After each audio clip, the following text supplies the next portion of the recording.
Halo teman-teman, gimana kabarnya? Semoga sehat selalu dan terus baca buku. Terima kasih yang sudah mendengarkan podcast ini dan follow gue juga di Instagram @limitlessdiki. Yuk kita mulai.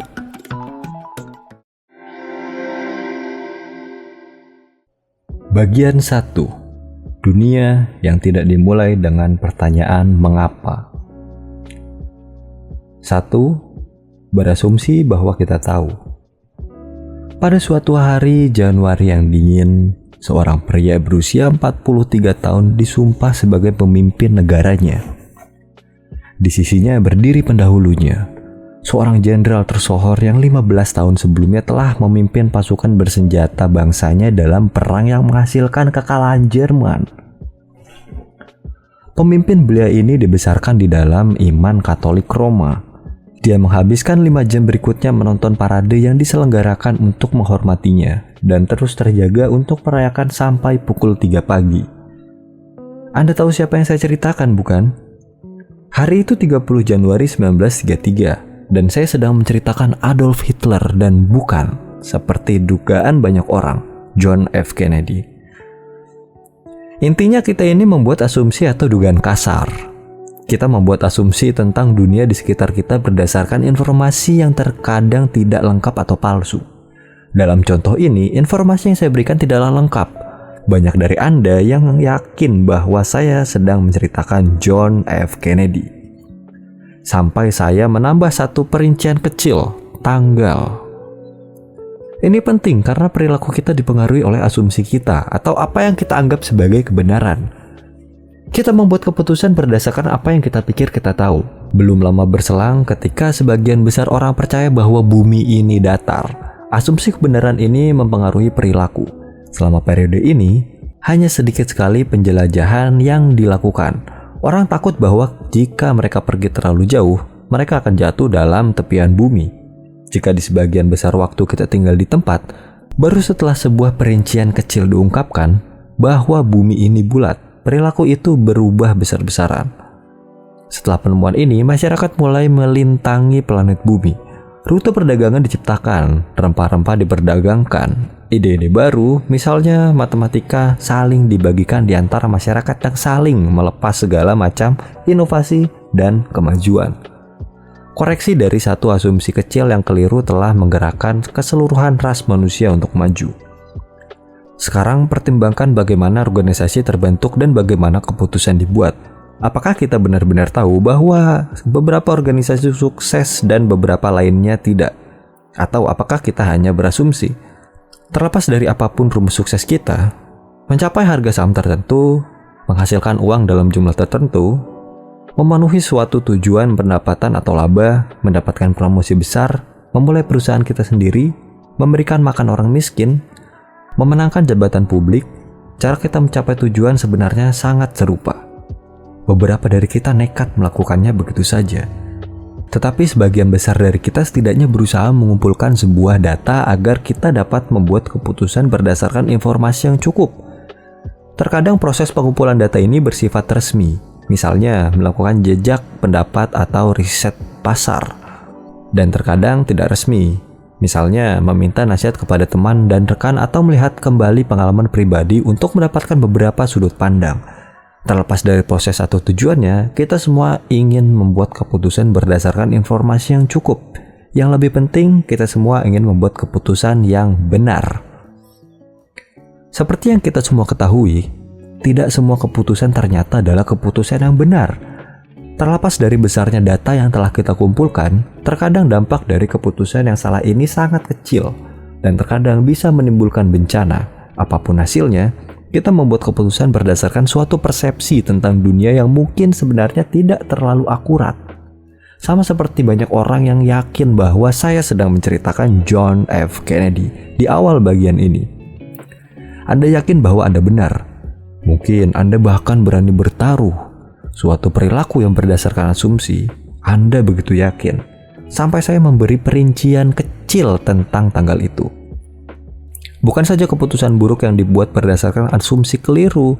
Terkadang ketika segalanya berjalan dengan baik, kita pikir kita tahu apa sebabnya. Tetapi benarkah demikian? Hasil yang sejalan dengan apa yang kita inginkan tidaklah berarti bisa diulang berkali-kali. Saya mempunyai seorang teman yang menanam sebagian uangnya di saham. Manakala dia sukses, itu karena kecerdasannya dan kemampuannya memilih saham yang tepat. Setidaknya menurut dia. Tetapi ketika merugi, dia selalu menyalahkan pasar. Saya tidak punya masalah dengan kedua logika ini. Tetapi sukses dan gagalnya terkait dengan pemahaman dan kebutaannya atau dengan nasib baik dan nasib buruknya. Tetapi tidak bisa dikaitkan pada keduanya sekaligus. Jadi, bagaimana kita menjamin bahwa semua keputusan kita akan menghasilkan hasil terbaik untuk alasan-alasan yang sepenuhnya berada di dalam kendali kita? Menurut logika, kuncinya adalah lebih banyak informasi dan data. Dan itulah tepatnya yang kita lakukan. Kita membaca buku, menghadiri konferensi, mendengar podcast, dan bertanya kepada teman dan rekan. Semuanya dengan tujuan menemukan lebih banyak data agar kita bisa mengetahui apa yang perlu dilakukan atau bagaimana harus bertindak. Masalahnya, kita semua pernah berada dalam situasi ketika kita memiliki semua data dan mendapat banyak nasihat yang bagus tetapi segalanya masih tidak berjalan dengan baik. Atau mungkin dampaknya hanya sekilas. Atau terjadi sesuatu yang tidak bisa kita ramalkan. Catatan kecil untuk Anda semua yang dengan tepat menebak Adolf Hitler di awal bagian ini. Saya memberi perincian yang sama untuk Hitler dan John F. Kennedy. Jadi, bisa saja keduanya benar. Kita harus berhati-hati dengan apa yang kita pikir kita tahu.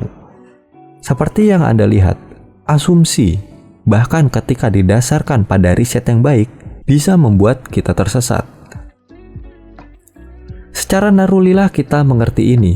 Kita mengerti bahwa bahkan dengan segunung data dan nasihat yang baik, kita segalanya tidak berjalan seperti yang diharapkan. Mungkin itu disebabkan karena kita melewatkan satu perincian yang terkadang sangat kecil tetapi sangat penting.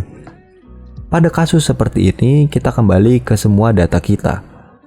Mungkin mencari data baru dan mencari tahu apa yang harus dilakukan dan keseluruhan proses dimulai kembali. Tetapi lebih banyak data belum tentu menolong, terutama jika seluruh proses itu digerakkan atas dasar asumsi yang salah. Ada faktor-faktor lain yang harus dipertimbangkan, faktor-faktor yang ada di luar otak rasional, analitikal, dan lapar informasi kita. Ada saat-saat kita mempunyai data atau memilih mengabaikan nasihat atau informasi yang ada dan hanya mengikuti naluri, lalu semuanya berjalan baik-baik saja. Terkadang bahkan lebih baik daripada yang diduga. Tarian di antara naluri dan pembuatan keputusan yang rasional mencakup cara kita menjalani bisnis dan bahkan cara kita menjalani kehidupan. Kita bisa terus mengisi dan membelah semua pilihan dari segala arah. Tetapi di penghujung semua nasihat yang baik dan bukti yang meyakinkan, kita kembali ke titik awal. Bagaimana caranya menjelaskan atau memutuskan suatu alur tindakan yang menghasilkan efek yang diinginkan yang bisa diulang? Bagaimana kita bisa memiliki ramalan yang tidak bisa meleset? Ada sebuah kisah indah tentang sekelompok eksekutif mobil Amerika yang pergi ke Jepang untuk melihat perakitan mobil di sana. Di penghujung alur perakitan, pintu-pintu mobil dipasang di engselnya sama seperti di Amerika. Tetapi ada sesuatu yang hilang. Di Amerika Serikat, seorang pekerja perakitan akan mengambil palu karet dan mengetuk tepian pintu untuk memastikan pintu terpasang dengan tepat. Di Jepang tidak ada pekerjaan seperti itu. Bingung, seorang eksekutif bertanya kapan mereka memastikan bahwa pintu itu akan terpasang dengan tepat. Pemandu Jepang mereka menatap mereka dan tersenyum malu. Kami memastikan pintu itu pas ketika kami merancangnya. Di perakitan mobil Jepang, mereka tidak memeriksa masalah dan mengumpulkan data untuk mencari jalan keluar yang terbaik. Mereka merekayasa hasil yang diinginkan sejak awal. Jika mereka tidak mencapai hasil yang diinginkan, mereka mengerti itu disebabkan oleh keputusan yang mereka buat di awal proses. Pada akhirnya, pintu-pintu mobil yang dibuat di Amerika dan Jepang sama-sama tampak pas ketika mobil itu bergulir keluar dari alur perakitan. Hanya saja orang Jepang tidak perlu mempekerjakan seseorang untuk memalu pintu. Mereka juga tidak perlu membeli palu karet. Yang lebih penting, pintu mobil Jepang mungkin lebih awet dan memiliki struktur yang lebih kokoh di saat kecelakaan. Semua ini hanya disebabkan karena sejak awal mereka telah memastikan bahwa pintu itu akan pas.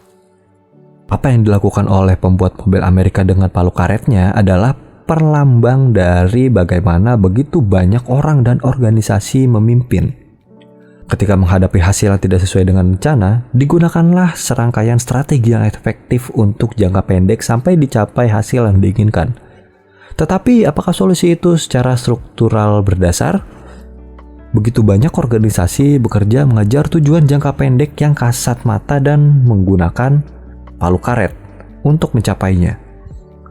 Organisasi yang mencapai lebih banyak, yang meraup hasil lebih banyak dengan menggunakan lebih sedikit orang dan lebih sedikit sumber daya yang sangat berpengaruh, justru membangun produk dan perusahaan, dan bahkan merekrut orang yang benar-benar selaras dengan niat awal mereka. Walaupun hasil akhirnya bisa tampak sama, para pemimpin yang hebat memahami nilai-nilai di dalam hal-hal yang tidak bisa kita lihat. Setiap instruksi yang kita berikan, setiap alur tindakan yang kita tetapkan, setiap hasil yang kita inginkan, dimulai dengan satu hal yang sama, sebuah keputusan. Ada orang yang memutuskan untuk memanipulasi pintu agar pas untuk mencapai hasil yang diinginkan, dan ada orang yang memulai dari tempat yang sangat berbeda. Meski kedua alur tindakan itu menghasilkan hasil jangka pendek yang serupa, apa yang tidak bisa kita lihatlah yang menjadikan sukses jangka panjang lebih bisa diramalkan hanya pada salah satu di antara mereka, yaitu mereka yang mengerti mengapa pintu itu harus pas berdasarkan desainnya, bukan berdasarkan bentuk dasarnya.